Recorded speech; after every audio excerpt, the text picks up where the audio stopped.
Astaghfirullah. Bismillahirrahmanirrahim.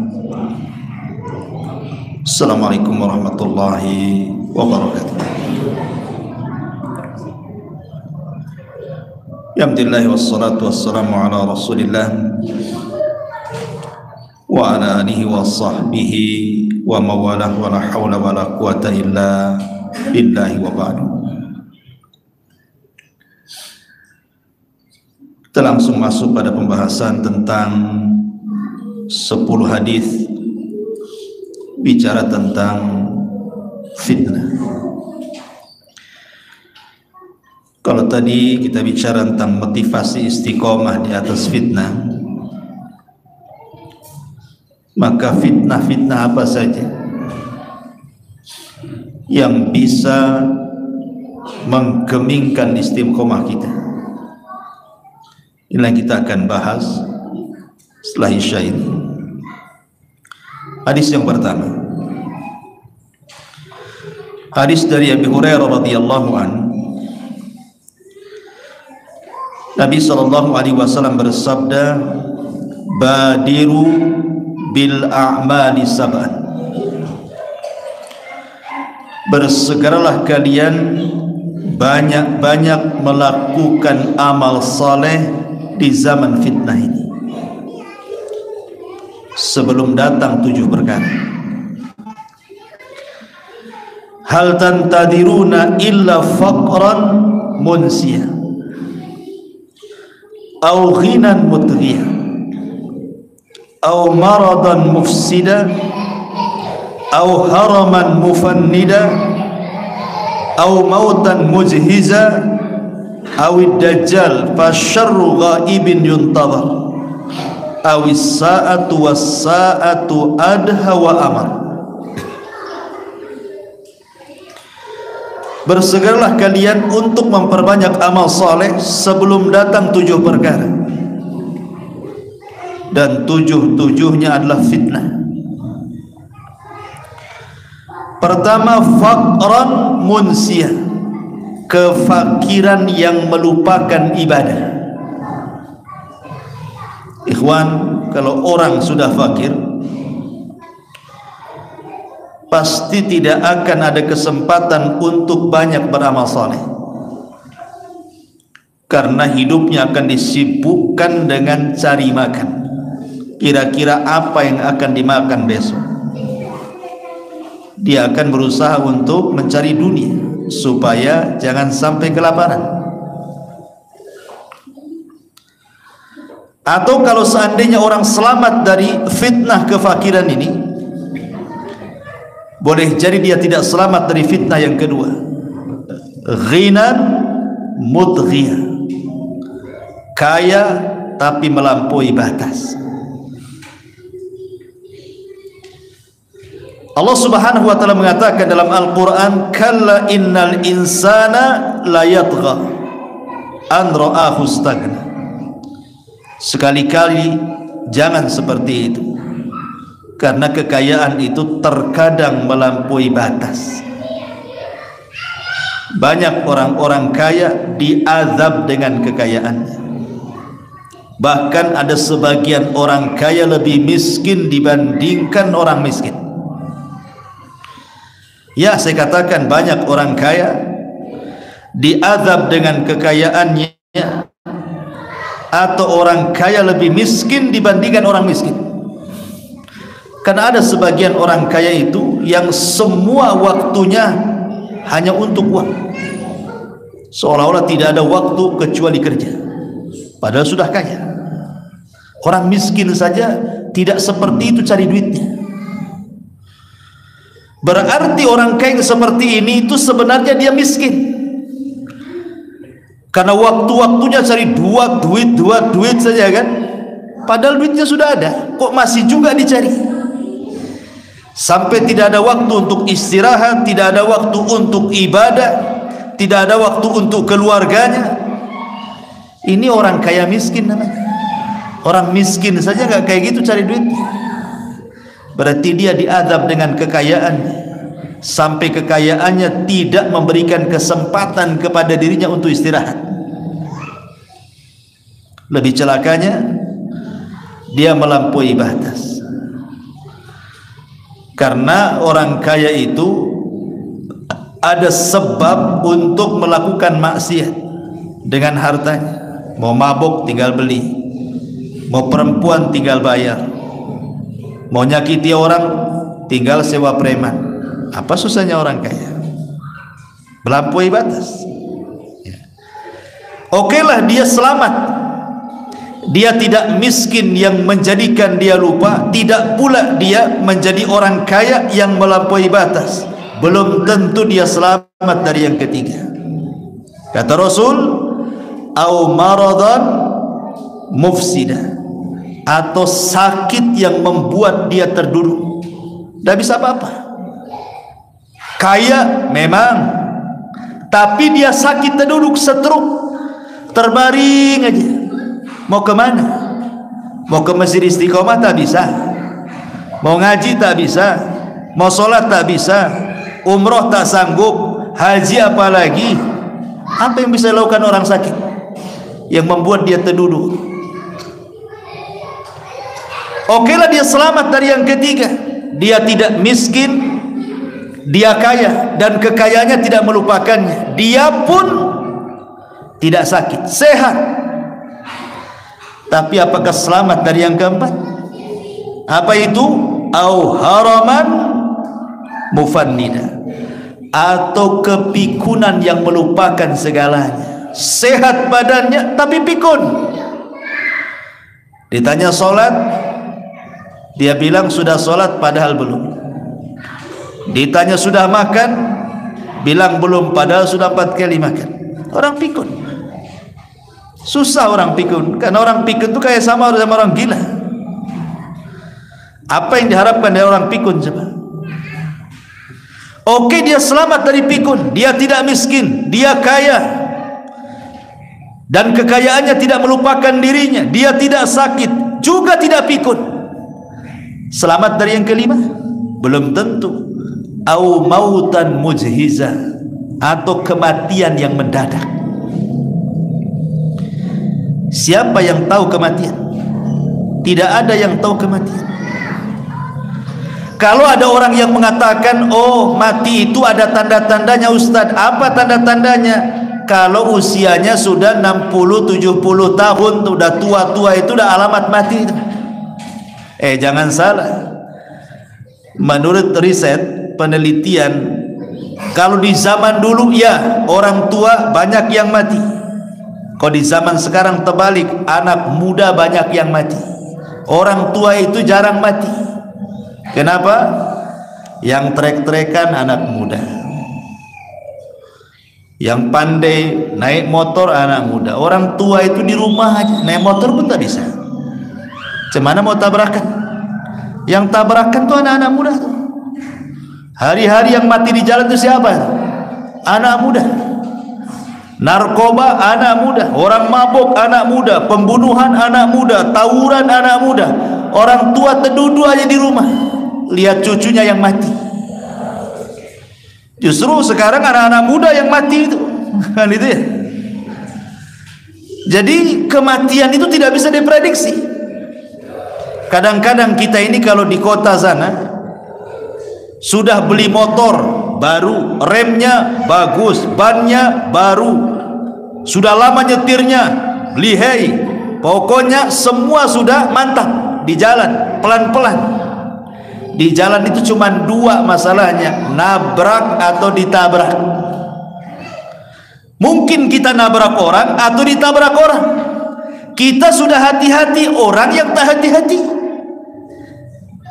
Siapa yang bisa nyangka gitu kan? Takdir Allah itu kematian, tidak ada yang tahu. Tidak ada yang tahu. Saya itu punya kawan di Batam, malamnya ngobrol, sorenya divaksin, paginya mati. Padahal orangnya tukang goes itu, nampak sehat badan, lebih sehat dia daripada saya. Habis divaksin, malamnya masuk rumah sakit, paginya innalillahi wa inna ilaihi rajiun. Siapa yang tahu? Apakah dia mati gara-gara divaksin? Tidak, mati itu sudah ditakdirkan. Walaupun nggak divaksin juga memang harus mati dia besok itu. karena sudah ditulis di Lauhil Mahfuz. Siapa yang bisa selamat dari kematian? Oke, dia tidak miskin, dia kaya, tidak melampaui batas, dia tidak sakit terduduk, dia tidak pikun, dia tidak mati mendadak.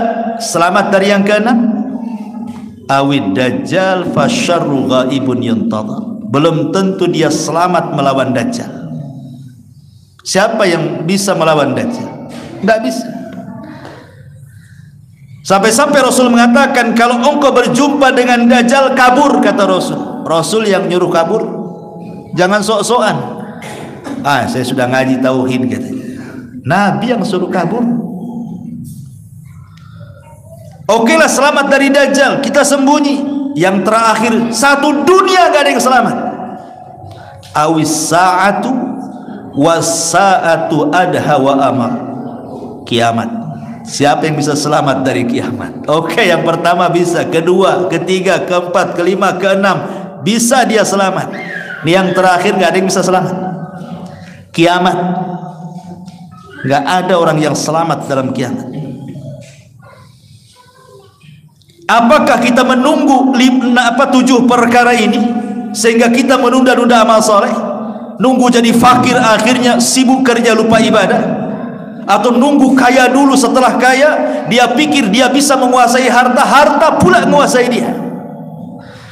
Atau dia mati mendadak, atau dia sakit terduduk, atau nunggu dajjal, atau nunggu kiamat?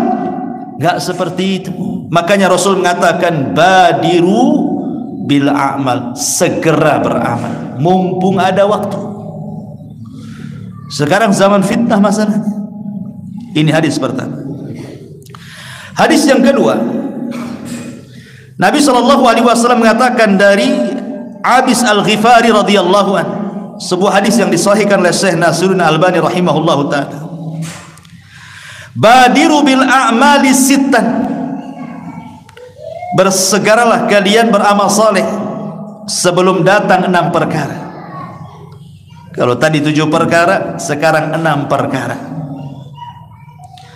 Imaratus sufaha wa kasratus syurati wa bai'ul hukmi wa istighfafan biddami wa qati'atir rahimi wa nashwun yattakhidunal qur'ana mazamira yuqaddimuna ahadakum aw ahadahum liyughanniyahu wa in kana aqalluhum fikhan. Bersegera kalian sebelum datang 6 perkara. Apa itu? Imaratus sufaha, para pemimpin yang jahil. Ketika datang para pemimpin yang jahil, bahaya kita. Nanti dia membuat kebijakan-kebijakan melarang ibadah. Gak boleh jilbab, kan dulu kan ada. Kemudian mulai mencampuri, membuat Islamfobia. Bahaya kalau pemimpin-pemimpin ini jahil. Lihat dulu Turki, setelah tumbang Turki Utsmani, kemudian datang masa-masa yang kelam bagi umat Islam, kan? Sebelum Erdogan, kan? Lihat apa yang terjadi, rusak Turki. Itu karena pemimpin, kan? Bukan karena siapa, pemimpin. Makanya sampai ada yang meneliti kenapa Turki sampai gempa pada 99% itu umat Islam di sana. Rupanya ada yang menanya-nanya kepada orang Turki, sampai sholat 5 waktu lo ndak hafal. Jangan cerita sholatnya, nama-namanya. Ditanya nama-namanya lo datang. Coba sebutkan sholat 5 waktu, ndak tahu. Dia bingung. Kalau kita ini, orang kita masih mendingan gak sholat saja. Kalau ditanya sholat 5 waktu, hafal dia. Duhur, asar, maghrib, isya, subuh. Padahal gak sholat, kan? Di sana udah hafal. Gimana mau sholat? Memang betul-betul sudah sekuler. Kemal Atatürk itu memang luar biasa. Dia merubah negeri Islam menjadi sekuler, kan? Dan itu bagi pemimpin setelahnya sulit untuk mengembalikan. Itu gara-gara imaratus supaya ini fitnah. Kalau pemimpin-pemimpin sudah jelek ini, dia akan membuat kebijakan-kebijakan yang merusak Islam. Fitnah. Apa kita menunggu pemimpin-pemimpin yang seperti itu sehingga kita baru beramal? Enggak seperti itu kata Rasul, badiru bil amal, segera beramal. Yang kedua, wa kasratus syurat, banyaknya polisi, banyaknya tentara, mau darat, mau laut, mau udara, mau polisinya. Kenapa menunjukkan banyak polisi? Itu berarti banyaknya kerusuhan, banyaknya kriminal. Sebab kan harus imbang antara pelaku kriminal dengan jumlah polisi kan. Kalau polisi sedikit, kriminal banyak, macam mana itu rusak negara. Maka ketika banyak kriminal itu menunjukkan banyaknya kriminal, menunjukkan banyaknya polisi itu banyak kriminal. Imma kriminal itu maksudnya adalah dari orang-orang yang ditangani polisi, orang-orang awam, atau dari polisinya sendiri. Dua-duanya. Ini fitnah, ya. Kemudian yang ketiga, wa bai'ul hukmi, jual beli hukum. Nah, ini dunia pengadilan nih. Bayar jaksanya, bayar hakimnya, bayar saksinya, semua bisa terjadi di pengadilan itu. Makanya Rasul mengatakan hakim itu ada 3, 2 di neraka, 1 di sorga. Satu hakim yang mengetahui kebenaran, dia putuskan dengan kebenaran, hakim itu di sorga. Yang kedua, hakim tahu kebenaran, dia putuskan pula dengan kebatilan, masuk neraka kau. Yang ketiga, hakim jahil, putuskan pula dengan kejahilannya, batillah dia, masuk kau ke neraka. Dan kebanyakan lihat perbandingannya 1:2. Yang 1 masuk surga, yang 2 masuk neraka. Menunjukkan apa? Menunjukkan banyak hakim yang bejat dibandingkan yang baik. Karena Rasul yang ngomong seperti itu. Hakim yang tahu kebenaran, dia putuskan dengan kebenaran. Hakim yang tahu kebenaran, dia putuskan kebatilan. Hakim yang jahil dari kebenaran, otomatis dia akan putuskan dengan kebatilan. 1 di sorga, 2 masuk neraka. Dan itu disebut bi'ul hukmi namanya. Kemudian yang ketiga, yang keempat, istighfafan biddam, memudah-mudahkan soal darah. Dulu waktu saya di Yaman, belum ada perang di Yaman. 99% orang Yaman itu pegang senjata. Sak miskin-miskinnya orang bawa pistol di sana. Jadi jual senjata itu bebas di pasar kayak jual handphone. Tapi selama saya belajar di sana, nggak ada orang ditembak langsung. Kalau tengkar nembaknya ke langit, doh, gitu saja. Kalau lagi emosi itu tembaknya ke langit, bukan ke badan dia. Tapi di Indonesia ini tidak bebas senjata, hanya militer saja dan polisi yang pegang. Tapi hari-hari banyak orang mati kena tusuk. Memang nggak ditembak, ditusuk kan itu ya, dicarok, diracun, digantung, macam-macam. Lebih banyak kematian di sini daripada di sana. Pada logikanya kalau mau bunuh-bunuhan di sana lebih banyak, senjatanya dipegang semuanya sama orang. Dan ini menunjukkan bahwa terjadi istighfafan bidam, darah itu murah, persis seperti sabda Rasul, nanti di akhir zaman itu al-qatil la yadri fima qatal wal maqtulu la yadri fima qutil. Orang yang membunuh bingung kenapa dia bisa membunuh, orang yang dibunuh lebih bingung kenapa dia bisa dibunuh. Salah apa dia? Bukankah dalam Islam itu pembunuhan itu ada caranya? Kalau dia bunuh baru dibunuh, itu disebut qisas. Kalau dia seorang yang sudah menikah kemudian dia berzina, itu disebut rajam sampai mati. Atau kalau dia murtad, kata Rasul, man baddala dinah faqtuluh, dimintai tobat, kalau tidak penggal dalam hukum Islam. Ada aturan bunuh-bunuh dalam Islam kan?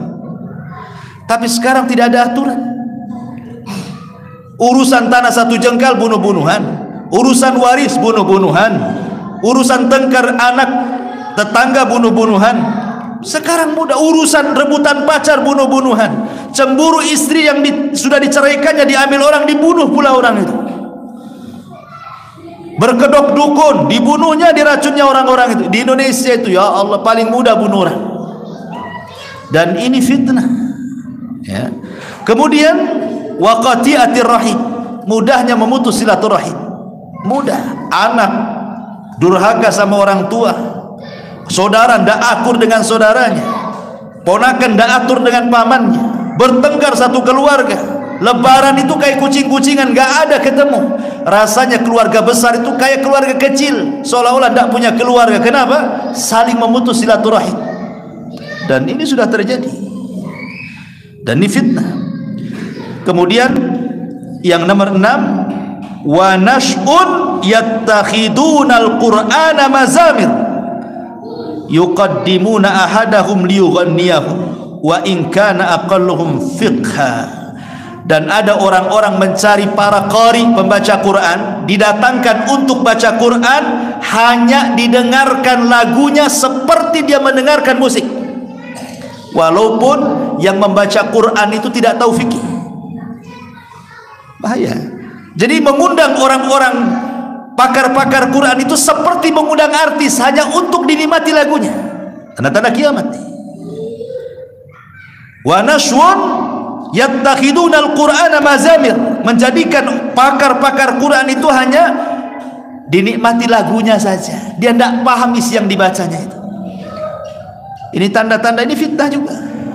Ya. Ma'asyiral muslimin yang dimuliakan Allah Azza wa Jalla, ini hadis yang kedua. Hadis yang ketiga, Nabi SAW, Umar bin Khattab radhiyallahu an, ketika itu pernah duduk-duduk bersama para sahabat. Di situ ada Hudzaifah ibn Yaman. Hudzaifah itu seorang sahabat termasuk sirrun Nabi, pemegang rahasia Nabi. Kata Umar, ayyukum sami'a Rasulullah yadhkurul fitana, siapa di antara kalian yang pernah mendengar Rasul bicara soal fitnah? Faqala qaumun, sebagian sahabat berdiri dan mengatakan, nahnu sami'nahu ya amiral mu'minin, kami dengar wahai amiral mu'minin.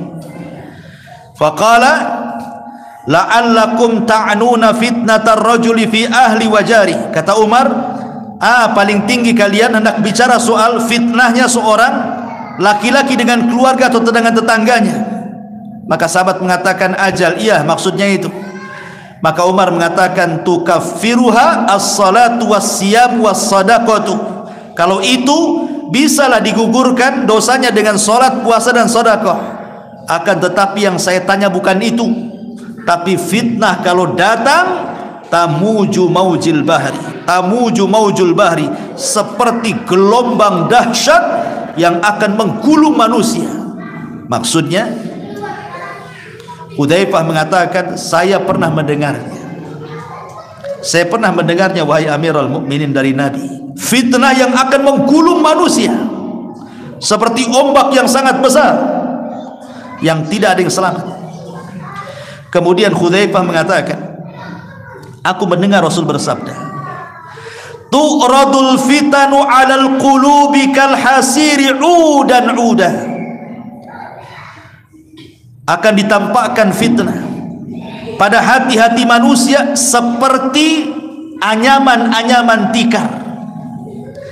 Fa ayyu qalbin ushribaha nukita fihi nuktatus sauda, maka mana-mana hati yang menyerap fitnah itu, maka akan dibintikkan titik-titik hitam di hatinya. Wa ayyu qalbin anqaraha nukita fihi nuktatu bayda, mana-mana hati yang menolak fitnah itu, maka akan diberikan titik-titik putih. Hatta tasira ala qalbaini, ketika itu hati terbagi dua. Ala abyad mithla safa fala tadurruhu fitnatun madamatis samawati wal ardh, ada hati-hati yang putih yang tidak akan bergeming dengan fitnah walaupun selama masih tegak langit dan bumi. Wal akharu aswad, tapi ada hati-hati yang sangat hitam, murba dan sangat pekat hitamnya, kalquzi muzahiyah, seperti cangkir yang dibalik, la ya'rifu ma'rufan wa la yunkiru munkaran, hatinya tidak kenal yang ma'ruf dan tidak mengingkari yang mungkar. Illa ma ushriba min hawa, kecuali yang disedot dari hawa nafsunya. Maka Hudzaifah mengatakan, inilah yang aku dengar dari Nabi sallallahu alaihi wasallam. Lihat, Apa maksudnya hadis ini? Hudzaifah bin Yaman mengatakan dari Nabi sallallahu alaihi wasallam, nanti di akhir zaman itu hati kita semua ini akan dihadapkan dengan dua perkara. Satu syahwat dan satu syubhat. Satu syahwat, satu syubhat. Saya akan bedakan apa syahwat, apa syubhat biar antum paham. Nabi Adam alaihi salatu wassalam diturunkan dari sorga ke bumi karena apa? Syahwat, makan. Makan apa? Buah larangan, makan. Makan itu syahwat, syahwat perut. Makanya Adam keluar dari sorga ke bumi itu karena syahwat. Tapi iblis dikeluarkan dari sorga, diturunkan ke bumi karena apa? Karena syubhat. Apa syubhatnya iblis? Dia merasa lebih baik dibandingkan Adam. Itu syubhat di kepalanya iblis. Ana khairum minhu khalaqtahu min nar wa khalaqtani min tin. Aku lebih baik ya Rabb, kau ciptakan Adam dari tanah, kau ciptakan aku dari api. Api lebih dekat dengan cahaya, artinya kami lebih dekat dengan malaikat dibandingkan Adam, berarti kami lebih baik katanya. Itu syubhat di kepalanya. Kata siapa bahwa iblis diciptakan dari api, api lebih daripada tanah? Justru kita katakan tanah lebih baik dibandingkan api, karena api itu kerjanya cuma satu, bakar, bakar, bakar, satu aja, nggak ada lagi. Kalau tanah bisa bangun masjid, ya kan? Tanah bisa cocok tanam, tanah. Coba cocok tanam di api, jadi apa? Nggak jadi apa-apa lah, terbakar semuanya. Nggak akan jadi. Api cuma satu, bakar-bakar aja itu. Tapi tanah bisa macam-macam di situ. Perhatikan, tanah lebih baik karena syubhat di kepalanya si iblis. Itulah makanya iblis dikeluarkan dari sorga karena syubhat, Adam dikeluarkan dari sorga karena syahwat. Itulah bedanya syubhat dengan syahwat. Atau lebih mudahnya saya pahamkan, syahwat itu merusak akhlak, kalau syubhat itu merusak agama. Paham ya? Kalau syubhat merusak agama, kalau syahwat itu merusak akhlak. Kurang paham? Saya mudahkan lagi. Kalau syahwat itu berasal dari hawa nafsu, dari hawa nafsu diri kita. Tapi kalau syubhat itu berasal dari setan. Hawa nafsu yang merusak akhlak kita. Nafsu pengen makan, nafsu pengen zina, nafsu pengen khamr, itu rusak akhlaknya itu. Tapi kalau syubhat berasal dari setan, suruh kufur, suruh musyrik, suruh bid'ah, suruh maksiat, masih kurang paham juga. Nah, saya tak tahulah. Saya sudah terangkan apa bedanya syahwat dengan syubhat. Ya. Lah di akhir zaman ini kita akan dihadapkan dengan dua penyakit ini, syahwat dan syubhat. Disitulah ada dua hati. Satu hati yang menolak dua-duanya, tidak syahwat, tidak syubhat. Hatinya terjaga, berusaha untuk tidak masuk ke lingkungan syahwat, tidak pula masuk ke syubhat. Dia jaga akhlaknya, dia jaga agamanya. Maka orang ini diselamatkan selama langit dan bumi masih utuh. Tapi ada hati-hati yang mudah menyerap syahwat dan mudah menyerap syubhat. Jadilah hati itu hitam. Ketika hati itu hitam, ini anggap saja kuz, cangkir. Cangkir itu yang lubang atasnya, kalau diisi air dari atas kan. Tapi kalau dibalik pantat cangkir ada lubangnya nggak ada kan. Diisi air banyak-banyak pun nggak akan masuk ke cangkir. Disitulah hati susah dapat hidayah. Mau dinasihati, dikasih ayat, dikasih hadis, dikasih tetap saja ditolak dia. Karena seperti cangkir yang terbalik, kata Nabi. Itulah hati kalau sudah hitam, seperti cangkir yang terbalik, diisi pun tidak masuk-masuk. Nanti di akhir zaman ini ada seperti ini. Ada orang-orang yang menolak hidayah, menolak sunnah, menolak tauhid, menolak segala-galanya. Ini hati-hati, ini zaman fitnah. Karena dua perkara, syubhat dan syahwat tadi. Ini hadis yang ketiga. Hadis yang keempat,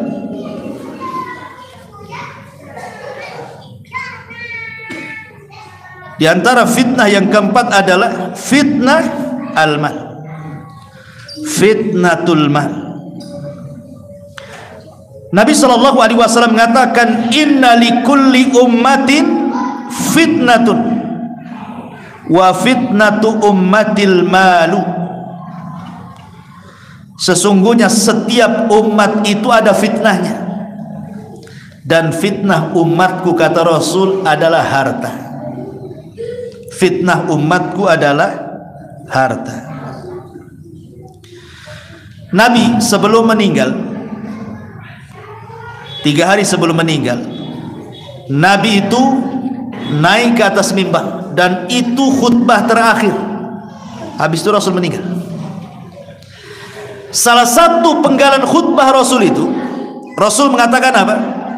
Wallahi, bersumpah dia, wallahi mal faqru ahsya alaikum walakin ahsya alaikum antum satad dunya kama busitat ala man kana qablakum fatanafasuha kama tanafasal ladzina min qablikum fatuhlikakum kama ahlakathum, kata Rasul. Aku demi Allah, bukan kefakiran yang aku takutkan kepada kalian, kata Rasul. Yang aku takutkan kalau harta dibentangkan kepada kalian, kalian mengejar harta persis seperti orang dulu mengejar harta, kemudian Allah hancurkan kalian persis seperti orang dulu Allah hancurkan. Dari sini menunjukkan bahwa harta ini terkadang bisa menjadi baik, bisa pula menjadi buruk. Mengumpulkan harta tidak tercela, mau kaya sebagaimana manapun, seberapa apapun, tidak tercela dalam Islam itu. Abu Bakar kaya, Utsman kaya, Abdurrahman bin Auf kaya, bahkan dari 10 sahabat yang dijadikan para rasul lebih banyak orang kaya dibandingkan orang miskin. Siapa yang mencela kekayaan? Tidak ada yang mencela kekayaan. Tapi kekayaan tercela itu kalau sampai alhaqumut takatsur hatta zurtumul maqabir, kalau sampai melalaikan, hanya gara-gara cari dunia lupa sholat, lalai. Cari dunia lupa ngaji, cari dunia lupa baca Quran, cari dunia lupa zikir, lupa segalanya. Itu yang menjadikan harta tercela. Padahal hakikat harta itu tajmi' wa tafriq, dikumpul, habis itu ditinggal. Itulah hakikat harta. Coba kalau kita pernah mendengar ada bos apa mati kena tabrak, hartanya banyak, mati kena tabrak, tetap saja kain kafannya yang murah. Yang murah kain kafannya kan. Nggak ada kain kafan yang harga miliar, tetap juga kain kafan kiloan. Kan itu. Kemudian kuburannya juga tetap segitu-segitunya, 2 kali setengah gitu ya. Apa yang membedakan orang kaya dan orang miskin coba kalau dikubur tuh? Tidak ada yang membedakan. Orang itu jadi mulia, ikhwan, itu bukan karena jasad. Orang itu jadi mulia karena ruh. Selama ruh itu masih di badan, disitulah orang jadi mulia. Ketika ruh keluar dari badan, nggak akan mulia lagi. Sehebat-hebatnya orang hebat di negeri kita siapa? Presiden. Coba kalau presiden dicabut ruhnya, biarkan jasadnya 1 minggu, busuk tidak? Busuk. Siapa yang mau dekat-dekat presiden lagi? Hah? Siapa yang mau dekat presiden setelah 5 hari dia mati? Nggak ada. Makanya cepat dikubur kan, biar nggak busuk. Tapi kalau masih ada ruhnya, pasti dekat-dekat. Jadikan menteri saya dong, jadikan ini, mulai dekat-dekat. Pengusaha-pengusaha itu, karena masih ada ruhnya. Orang mulia itu kan ada ruh sebenarnya.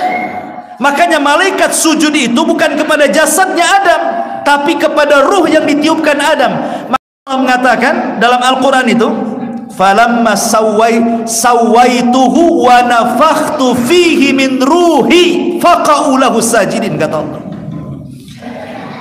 Ketika aku sempurnakan, kata Allah, falamma sawaituhu wa nafakhtu fihi, dan aku tiupkan ruh dariku kepada Adam, semata-mata aku tiupkan ruh kepada Adam, faqa'u, sujud kalian. Jadi sujudnya malaikat kepada Adam karena ruh dimasukkan. Jadi malaikat itu karena menghormati ruhnya Adam. Barulah orang itu kalau masih ada ruhnya mulia dia. Karena kalau ada ruhnya, pakaiannya macam-macam, dia bisa ganti-ganti pakaian kan. Tapi kalau sudah orang mati, pakaian cuma satu putih aja. Nggak ada orang mati itu aneh yang satu ini karena dia suka batik, kita pakai batik aja lah. Nggak ada orang kain kapan warna batik. Selama ada yang putih, pasti yang putih, walaupun dia punya pabrik batik, ya kan, karena semua sama. Makanya ulama membahasakan harta itu tajmi' wa tafriq, dikumpulkan habis itu ditinggalkan. Ahli waris itu sedih, hari pertama saja sedih, nangis, bapaknya meninggal. Masya Allah, lupa dengan hartanya bapak, yang ingat bapaknya saja. Itu hari pertama, nangis satu ember. Hari kedua, masih sedih. Hari ketiga, mulai tanya sertifikat, tanya berangkas, tanya notaris, mana harta bapak. Mulai ya. Begitu manusia, hari pertama saja sedih itu, hari kedua ketiga itu sibuk rebutan itu. Makanya Rasul mengatakan maluka wa maluka, hartamu, kata Rasul, ma akalta fa afnaita wa ma labista fa ablaita wa ma tasaddaqta fa abqaita, kata Rasul. Hartamu yang kau makan ludes, yang kau pakai usang, yang kau sedekahkan itu yang sebenarnya hartamu, kata Rasul. Subhanallah, fitnah harta ini luar biasa. Ma'asyiral muslimin yang dimuliakan Allah Azza wa Jalla. Kemudian yang nomor 5, fitnatul jah. Ini lebih bahaya lagi. Fitnah kedudukan, kehormatan, pangkat, jabatan, kemuliaan. Kata Nabi SAW dalam hadis yang dikeluarkan Imam Ahmad dalam musnadnya, ma dhi'bani ja'iani ursila fi ghanamin bi afsadalaha min hirsil mar'i alal mal wasyarafi lidini. Kata Nabi SAW, kalau ada dua serigala yang lapar nih, 1 minggu belum makan nih serigala ini, 2 lagi, kemudian ditampakkan 1 kambing di hadapannya, kira-kira apa yang terjadi? Habis gak kambing itu? Pasti habis diserang, dicabik-cabik dia.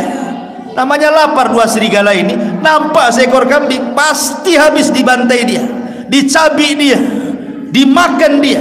Kata Rasul, kalau ada kambing yang dicabik 2 serigala lapar, itu tidak lebih rusak kondisinya dibandingkan seorang manusia yang terlalu semangat mengejar harta dan kedudukan serta kemuliaan di dunia. Ini lebih bahaya. Kenapa? Kalau kambing dimakan serigala, dia aja yang korban 1. Tapi manusia yang serakah, semua disikut dia. Kalau manusia sudah serakah dengan kekuasaan, serakah dengan pangkat jabatan, serakah dengan ingin terkenal, ingin dihargai, ingin dipuji, ingin disambut, ingin disanjung, ingin dihilangkan, semuanya. Kalau sudah ada nih watak-watak seperti ini, bahaya. Dia bisa sikut kanan kiri, sikat kanan kiri, dia bisa bunuh orang, dolimi orang, yang penting dia naik. Korbannya bukan 1, banyak orang. Ini fitnah. Kata Nabi, ini fitnah besar yang seperti ini. Ma'asyiral muslimin. Kemudian yang nomor 7, fitnatul zaujati wa fitnatul aulad. Fitnah keluarga, fitnah istri, keluarga, anak-anak. Nabi SAW mengatakan dalam surah At-Taghabun ayat 14, ya ayyuhalladzina amanu inna min azwajikum wa auladikum aduwwan lakum fahdharuhum. Hei orang-orang yang beriman, ingat, pasangan-pasangan kalian, anak-anak kalian itu bisa jadi musuh, bisa jadi fitnah. Betapa banyak anak-anak itu menjadi musuh orang tua, baik musuh secara ideologi atau musuh secara badan. Dibantainya orang tua. Saya belum pernah dulu ada orang bantai orang tua. Sekarang subhanallah, hari-hari ada pembunuhan anak bunuh orang tuanya. Sampai ada kasus tuh di mana tuh, anaknya minta sepeda motor, nggak dikasih sama orang tua, dibacok orang tuanya sampai mati. hanya minta sepeda motor. Gila zaman sekarang ini coba. Ataupun musuh secara ideologi dari pasangannya, dari istrinya. Suaminya mau infak nih, istrinya datang jadi setan. Janganlah bang, sikit aja kalau infak tuh. Kita belum punya 3 motor, baru 2, tetangga ada 5. Mulai dari setannya gitu kan. Ya. Atau musuh seperti itu, dia secara ideologi itu dipengaruhi suaminya. Suaminya sih cuek-cuek saja, istrinya datang, bang itu sebelah itu kok sama anak kita kok kayaknya tidak suka. Suaminya diam-diam aja. Besoknya tolonglah bang, tegur itu tetangga itu. Dia sekali, 2 kali, 3 kali, mulai panas dia, panas. Akhirnya betul-betul datangi tangganya. Kau mau apa dengan anak saya, kata. Awalnya suami itu biasanya kalau laki-laki kan berakal, dia kan nggak gubris. Tapi kalau hari ini keluar tuh ke laki-lakiannya, kan gitu tuh bapak-bapak. Awalnya nggak peduli, tapi hari-hari ngomong istri jadi nanti. Itu kadang-kadang itu namanya musuh ideologi. Ya. Jadi dari sini kita tahu bahwa bisa musuh secara fisik atau secara ideologi. Karena anak itu juga diciptakan oleh Allah Azza wa Jalla, itu kan 4 fungsi. 1, terkadang anak itu menjadi zina. Zina itu artinya perhiasan bagi orang tuanya. Innama amwalukum dalam Al-Quran itu gimana ayat? Zinatul hayatid dunya. Sesungguhnya harta dan anak kalian itu zinatul hayatid dunya, perhiasan dunia.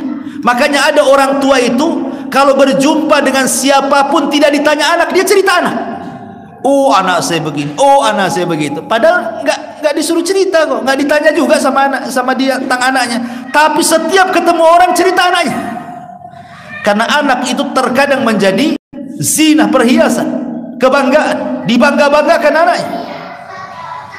Walaupun tidak sholat, yang penting anaknya dokter, yang penting insinyur, yang penting kerjanya bagus, nggak peduli. Itu namanya kebanggaan, dibangga-banggakan. Disentil saja anaknya marah orang tuanya. Itu 1. Yang kedua, jadi fitnah. Ini orang tuanya dari kecil sudah cita-cita anak saya harus jadi ustadz, harus jadi ustazah, sampai dia hutang sana kemari, kau mondok na sana, kau sekolah agama sana.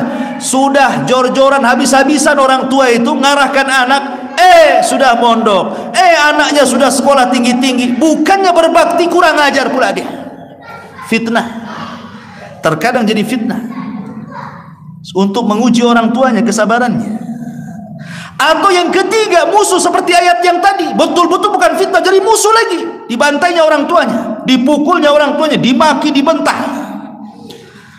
Tentu yang keempat yang kita inginkan seperti doa yang diajarkan Al-Quran, Rabbana hablana min azwajina qurrata a'yun waj'alna lil muttaqina imama. Rabbana hablana min azwajina wa dzurriyyatina qurrata a'yun waj'alna lil muttaqina imama. Ya Allah, jadikan pasangan kami dan anak turunan kami qurrata a'yun, penyejuk mata, senang dipandang di dunia dan akan menyenangkan di akhirat. Itulah qurratul a'yun. Ya, untuk menjadikan anak seperti ya tentu ya harus betul-betul diawali dari awal, cari pasangan yang bagus. Bukan setelah punya anak, dari mulai cari pasangan. Fadfar bidzatid din taribat yadak, cari yang bagus agamanya, kan itu. Anak-anak muda nih. Ya, bukan cari yang bening, cari yang bagus agamanya. Baru setelah bagus agamanya baru menikah. Sehingga kalau bagus agamanya diawali dengan rahmat. Ya, mau nikah saja rahmat Allah sudah turun. Ini cari yang bening, walaupun auratnya tampak sobek-sobek sana sini, itu diawali dengan laknat tuh mau nikah tuh. Turun laknat tuh mau nikah, ada turun laknat. Cemana mau sakinah mawaddah warahmah? Belum menikah saja cari pasangan, dia rela yang buka aurat, yang penting bening katanya. Gampang Ustaz, yang penting bening, nanti saya jilbabi katanya. Alasan dia, yang penting dia jilbabi. Ternyata dia yang dijilbabi istri. Naudzubillah kan. Masyaallah muslimin yang dimuliakan Allah Azza wa Jalla. Jadi itu juga fitnah keluarga dan anak. Kemudian secara umum yang nomor 8 ya, fitnatun nisa.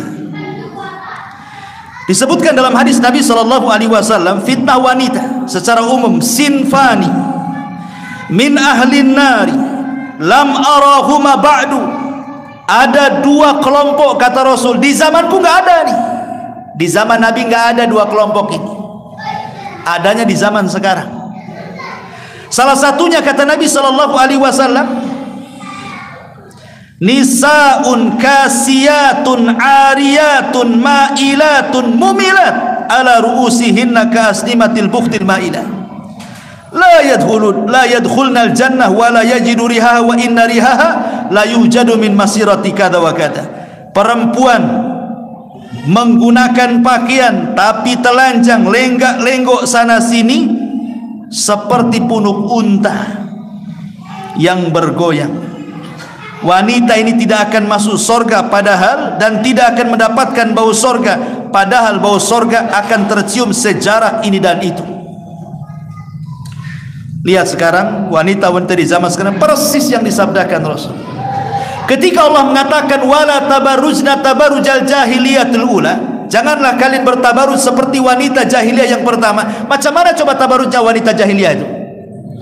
Tabarrujnya wanita jahiliyah itu, mereka menggelung rambutnya, kemudian ditutupi jilbab, jadi nampak kayak punuh tuh, tapi pakai jilbab ya. Kemudian pakai anting-anting kakinya sehingga kalau jalan tangting-tangting, tapi badan sebagian mereka masih tertutup. Itu orang jahiliyah yang dikatakan wala tabarrujna tabarrujal jahiliyah. Sekarang tidak, memang dibuka semuanya sekarang ini. Nggak ada tutup-tutupan kan gitu, nggak ada. Kayaknya semua pakaian kurang bahan, tapi itu pula yang model. Artinya model di zaman sekarang yang wanita pakai itu lebih jahiliyah dibandingkan orang jahiliyah gitu maksudnya. Orang jahiliyah saja dilarang, ini lebih jahiliyah lagi, jahiliyah modern. Makanya fitnah wanita itu luar biasa. Lebih-lebih sekarang sudah ada medsos. Kalau dulu gitu ya, cerita orang dulu, mau nengok aurat perempuan itu ngintip itu ke sungai-sungai, naik ke pohon, tengok dari pohon pisang, sekali pohon pisangnya roboh ketahuan. Zaman dulu ya. Zaman sekarang tidak perlu, antum beli handphone, beli kad, isi pulsa, masuk kamar, masuk ke web, nggak jelas tuh. Dari pagi sampai malam melotot, nggak akan ditangkap hansip. Sekarang lihat aurat tuh tinggal nampak gitu saja. Kalau dulu ngintip-ngintip dulu tuh susah tuh, nunggu malam, nunggu subuh kan gitu ya, sampai sembunyi-sembunyi. Oh sekarang naudzubillah ya, fitnah wanita. Akhirnya apa? Dia pun bermaksiat dalam kegelapan, tidak tahu yang tahu kecuali Allah. Bahaya. Kemarin sudah saya jelaskan, maksiat tidak terang-terangan itu menghancurkan amal. Kemudian yang nomor 9, fitnah at-tafarruq wal ikhtilaf. Fitnah banyaknya perselisihan, banyaknya perbalahan. Kata Nabi SAW dalam hadis Irbad bin Sariyah radhiyallahu an, apa kata Rasul? Kata Nabi SAW, akan terjadi perselisihan sepeninggalku. Akan terjadi perselisihan. Kemudian kata Rasul, fa'alaikum bisunnati wa sunnatil khulafa'ir rasyidin al mahdiyyin addu alaikum bin nawajib. Akan terjadi sepeninggalku perselisihan. Betul, ninggal Nabi saja Muhajirin Ansor berselisih. Ini jasad Nabi dikubur di mana? Yang satu dibawa ke Mekah, yang satu biar di Madinah. Yang satu di Mekah karena tempat kelahirannya, yang satu di Madinah karena tempat hijrahnya. Rebutan jasad Nabi. Datang Abu Bakar, aku pernah mendengar Rasul Nabi dikubur di mana dia meninggal? Ya di Madinah, di Madinah. Baru saja mereka sibuk menyiapkan, memfardu kifayahkan Nabi. Ansor sudah buat pemilihan umum. Diangkatnya Sa'd bin Ubadah, dia yang pantas menjadi pengganti Nabi. Ini kuburan Nabi belum dikuburkan. Orang Ansor dan menyiapkan calonnya tuh. Datang Abu Bakar, Umar dan Abu Ubaidah bin Jarrah kepada orang-orang Ansar, apa-apaan kalian? Nabi mengatakan, al-imamatu min Quraisyin, pemimpin itu dari Quraisy, bukan dari Ansar, dari Muhajirin semuanya. Ansar itu menteri, Quraisy itu pemimpin. Itu Nabi yang ngomong. Akhirnya orang Ansar pun diingatkan, sami'na wa ata'na. Sejak itulah tidak ada orang Ansar jadi pemimpin. Khalifah pertama Muhajirin Abu Bakar, khalifah kedua Muhajirin Umar, khalifah ketiga Utsman Muhajir, khalifah keempat Muhajirin Ali, khalifah kelima Hasan ibn Ali Muhajirin. Tumbang tidak ada khilafah, datang kerajaan. Raja yang pertama Muawiyah ibn Abi Sufyan, pendiri daulah Umayyah, semua rajanya Muhajirin. Tumbang Bani Umayyah, tegak Bani Abbasiyah, semua Muhajirin. Tumbang Bani Abbasiyah, naik lagi Utsman, tidak ada. Ansar dah kebagian pemimpin.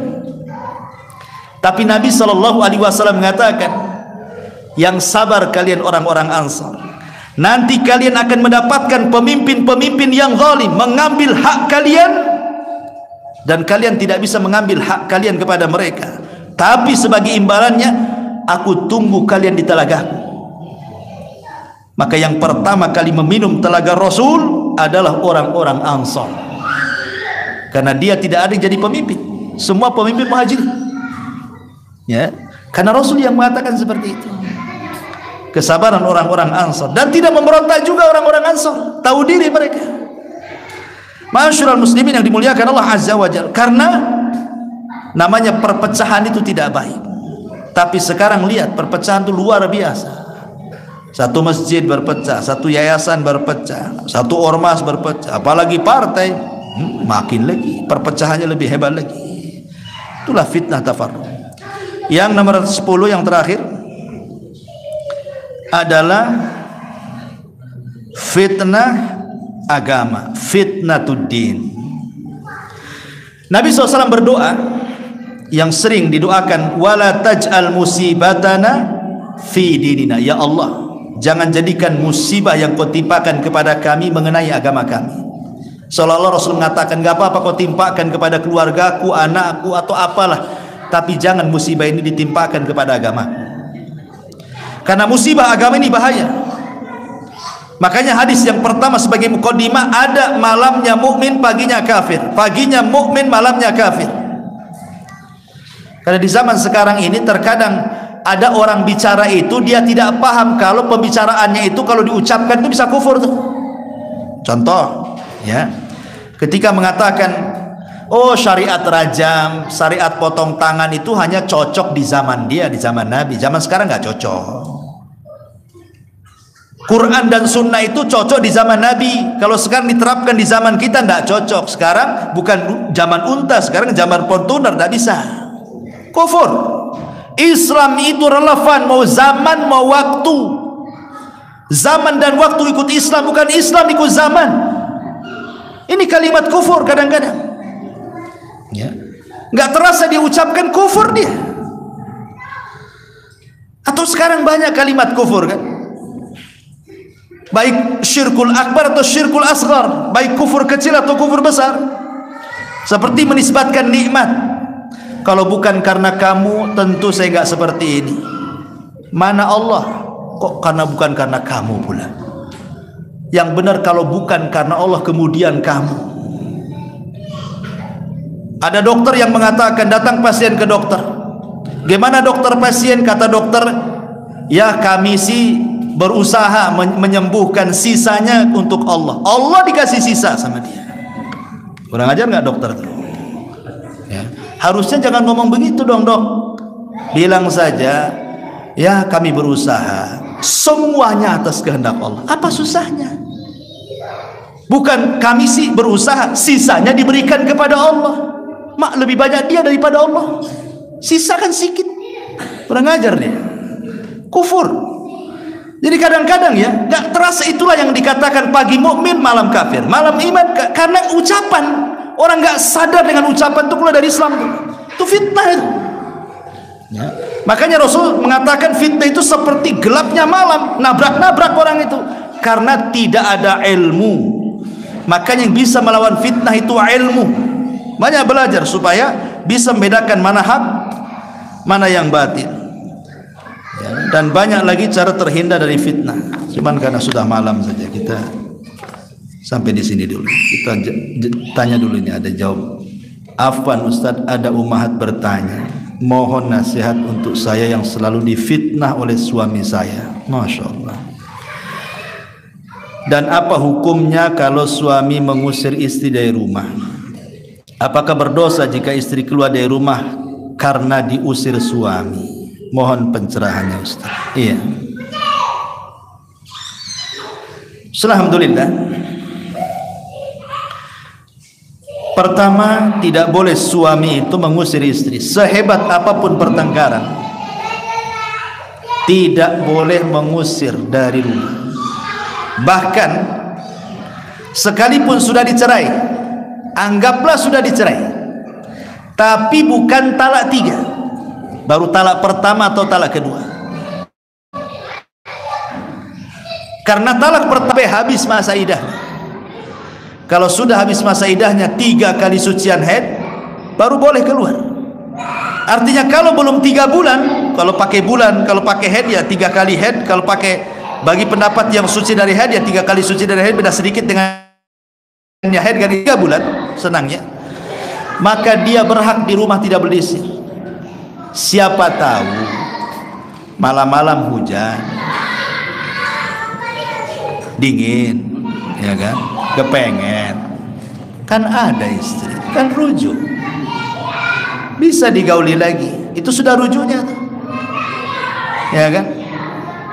Kalau istri keluar padahal masih istri dia, satu dia zalim, kan istrinya, walaupun sudah dicerai masih istrinya, karena itu istri tergantung sampai habis masa iddah.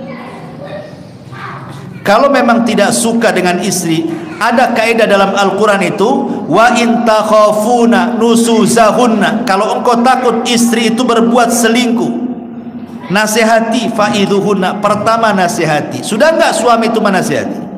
Nasihati dulu. Kalau dinasihati degil juga, masih juga, apa kata Allah? Wahjuruhunna fil madaji, pisah ranjang, biar istri tidur di kamar, antum tidur di gudang. Apa-apa, kan masih satu rumah, ya. Yang penting, atau punggung-punggungan istri, artinya nggak usah pisah ranjang itu, jauhi, jangan berhubungan. Kalau istri berakal sakit itu. Kalau istri itu berakal, antum gitukan, itu sakit hatinya. Masalahnya istri zaman sekarang nggak berakal, ya kan? Jadi kalau suami itu pisah dengan istri, memang itu yang dicari istri, kau jauh-jauhlah sana katanya.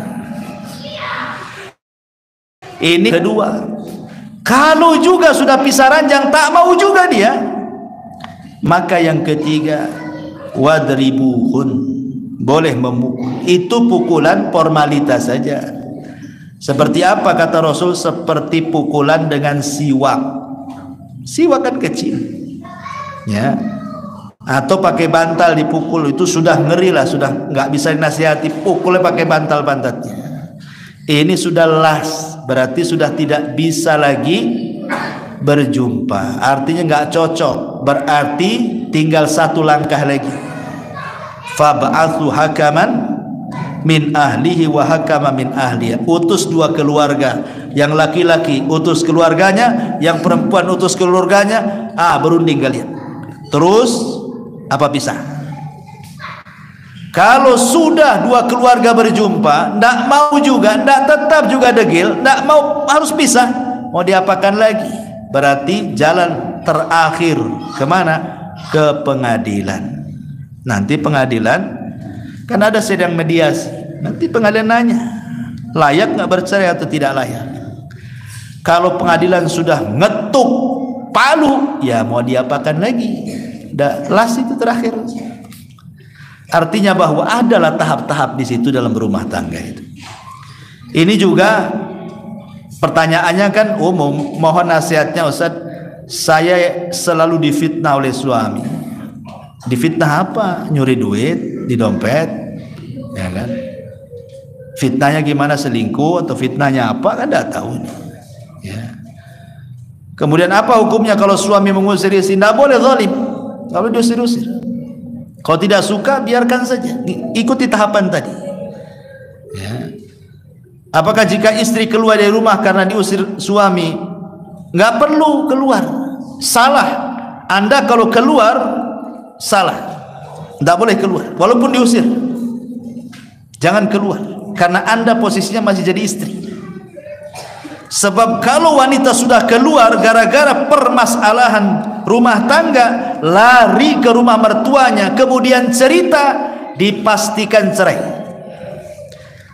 Karena pasti cerita yang buruk-buruk suaminya kan. Pasti orang tuanya marah. Ya, enak saja anakku yang membesarkan, bukan dia yang besarkan, sudah kawin didolimi, udah ngapain saja. Mendingan cari lagi banyak bos suami. Mulai kompor datang. Kompornya itu bukan yang 5 gas, 25 gas. Yang gede jadilah. Ya. Jadi yang harus dipahami, ya kalau bisa sih cobalah didamaikan. Apa masalahnya? Ya. Wallahu a'lam. Cukup. Subhanallah bihamdika. Asyhadu an la ilaha illa anta astaghfiruka wa atubu ilaik. Allahu ta'ala alam. Assalamualaikum warahmatullahi wabarakatuh. Oh ya, ada pengumuman untuk subuh nanti kajian di Masjid Jami ya. Ya, untuk subuh. Jadi subuh nggak di sini, di Masjid Jami. Masjid besar. Masjid besar.